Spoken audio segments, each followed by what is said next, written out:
Hello and welcome to another video where I finally show you everything you need to know about the enormous door left-hand path.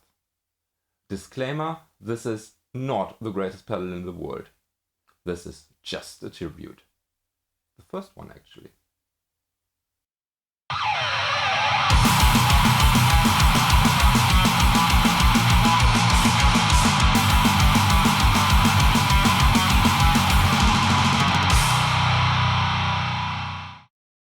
The enormous door left-hand path is actually the first boutique HM2 clone ever built. Correct me if I'm wrong. And this one is one of the very early builds that still survived to this day. I found it for a fair price on Reverb and I sent it over to Joe from Void Manufacturing. He checked if everything works correctly and then he sent it over. And here we have it. So, what do we got? We've got 6 control knobs. We have level, gain, then we have 3-band EQ, low, mid, high, and we have an additional presence control. And with this being said, let's head over to the EQ curve. As of right now, we have everything on noon except the gain. So first of all, let's crank the level. And now low. We're in the same ballpark, although we have way more volume here.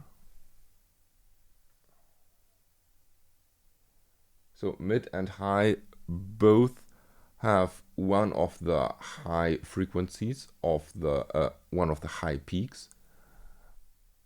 And we're actually so let me get the volume to the same. So here we are at the same, and we have the first high peak at around 900 and we have the second high peak. It's it's rather the same. The mid gap on the two high peaks is way more pronounced, as is the mid gap in the 200 Hz realm. Okay, so presence gets us an additional peak at 3K, way broader than the rest. Should actually... Okay, very, very broad. And gain in comparison is roughly the same, although the high peak still more pronounced than on the original. Okay, nothing more to show you here, so let's find out how this pedal actually sounds. Before we start the actual audio comparison, a brief little history time here. There are actually two versions of the enormous door left-hand path. We have the versions that were hand-built by Joe Anastasio himself, and then there are versions that were built after his departure from enormous door. And this one happens to be one of the hand-built versions by Joe. And before shooting this video, it was actually on his workbench and he checked if it still works. And well, he basically did a maintenance job on it.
So, the grandfather of modded or expanded HM2s. And how does it sound? Well, good. Simple as that. It works surprisingly well in front of clean amp. I tend to not like HM2s in front of clean amp, but this one sounds really good, and this is mostly due to the additional presence control, because here you can really dial in the sound, make it more aggressive, and that's really, really cool. The different mid and high options give you a variety of different flavors of HM2 when you dial back I think the high, and you can get all kinds of disgusting tones by tweaking those.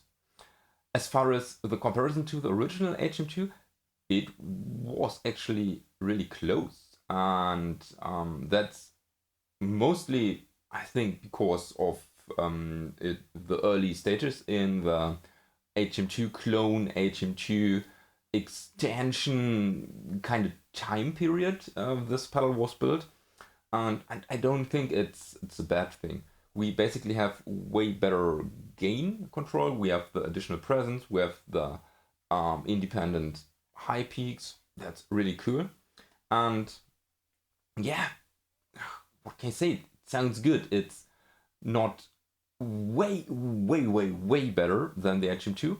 It's not on left-hand breath sound quality plateau, which I really like. It's one of the best HM2 sounds in my opinion, but it's not far from it. And yeah, it's a really cool piece of history I have here. And yeah, what do you think about this pedal? Let me know down in the comment section. And if you want to support this channel, you might want to consider becoming a YouTube member or check out the links in the description below.